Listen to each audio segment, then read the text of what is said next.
kids, thank you for joining us again for another story time with Sherry. Today we are going to read Don't Laugh, Joe. This is by Keiko Kasza and it's one of my favorites. If you have friends or family members that want to join you while we read, gather them around. Okay, here we go. Mother Possum dearly loved her little son, Joe, but he was always giggling. Lately, his giggling made her worry. Mother Possum was about to teach Joe the most important lesson a possum can learn. Joe, said Mother Possum, you must learn how to play dead. Why? Asked Joe. Because we opossums escape our enemies by playing dead, Mother Opossum explained. When you learn this trick, Joe, I'll bake you the possum's favorite dessert, a bug pie. They started to practice. No giggling, Joe, Mother Possum warned. No problem, Mom, Joe answered. Joe played dead, and his mother sniffed his fur like a hungry fox. Sniff, sniff, sniff. Joe laughed so hard that his stomach hurt.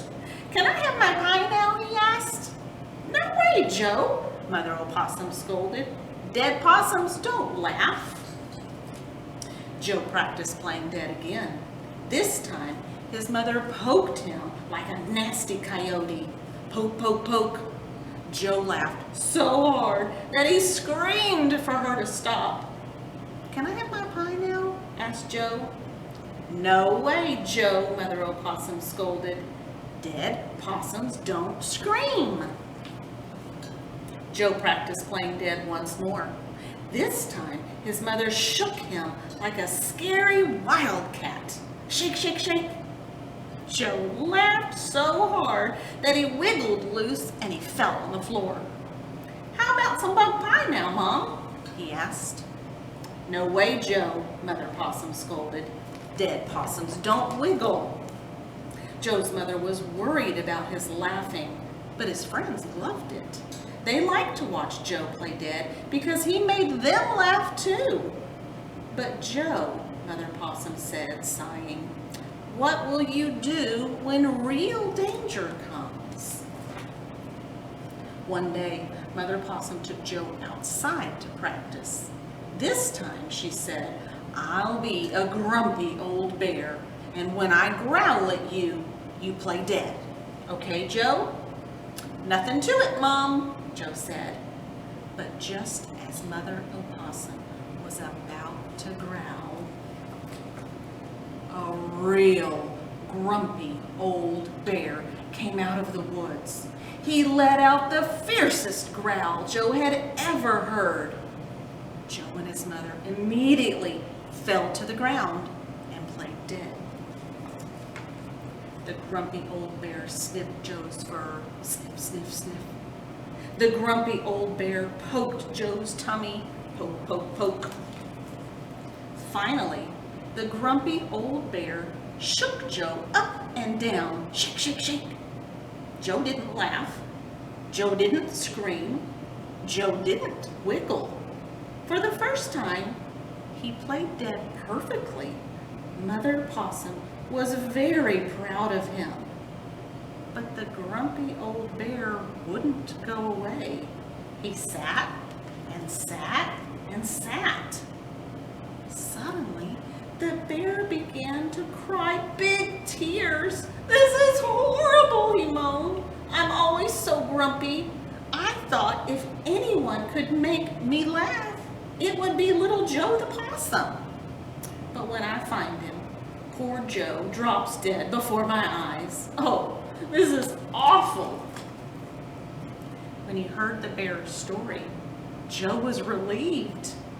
He even began to feel sorry for the sobbing bear. Hey, Mr. Bear, he called. I'm not dead. I was just playing dead. The bear was so surprised he almost jumped out of his fur. Playing dead, he cried. Boy, you're good at that. Oh, please, Joe, he begged. Teach me how to laugh. It's easy, said Joe. Lots of things are funny, Mr. Bear. What happened just now was funny. and he started to giggle.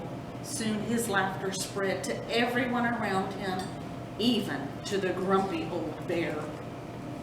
Before long, the animals were laughing so hard that the whole forest shook. "Oh, Joe," the bear howled, "thank you for teaching me how to laugh." "Thank you, Mr. Bear," Joe answered, "for teaching me how to play dead." "Now, can I have my pie?" Joe asked his mother. "Absolutely," Mother Opossum answered. "Everyone, please come and join us for some delicious bug pie." "With grasshoppers?" Joe shouted gleefully. "And beetles? And yummy cockroaches too?" The other animals suddenly stopped their giggling.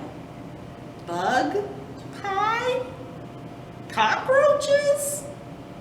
One by one, they all fell to the ground and played dead. Maybe you can practice that too. That's kind of fun, isn't it? Thank you for joining me today. Be sure to join me again next Monday for another story time with Sherrie. Bye-bye.